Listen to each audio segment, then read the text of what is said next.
Paul was basically telling slaves to be slaves and obey their master. I feel like any human being should never be degraded down to property. Every human being should be treated equally and so forth.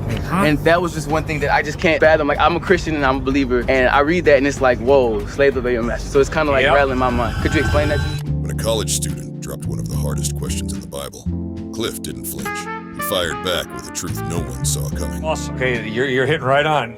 I'm at Cornell University up in Ithaca, New York, and these Cornell students are sharp, and they are blasting me with the exact point. Yeah, sure, Cliff. You believe in Jesus, and you believe in the Bible, and right there, Paul says, slaves, obey your master. And I mean, they are making me squirm. I'm squirming too. All of a sudden, an African-American sister steps out of the crowd. And this African-American woman looks these guys in the face and says, first point is, slavery in the Roman Empire was totally different from slavery in America. Slavery in America was based on race. Slavery in the Roman Empire was basically you're an indentured servant. Doctors were slaves, lawyers were slaves, business people were slaves. I became a slave if I owed you money and couldn't pay back my debt. I became your slave. Slaves could work out of their slavery by earning money and paying the person back, and then they were no longer a slave. Yeah, but wait a second. Not all slavery was like that in the Roman Empire. You're right. Conquered people were at times enslaved, and that was tragic. But over 50% of the Roman Empire at that time was comprised of slaves. What is Paul doing in Colossians when he says, slaves, obey your masters? He is saying, not Spartacus. We're not going that route, guys.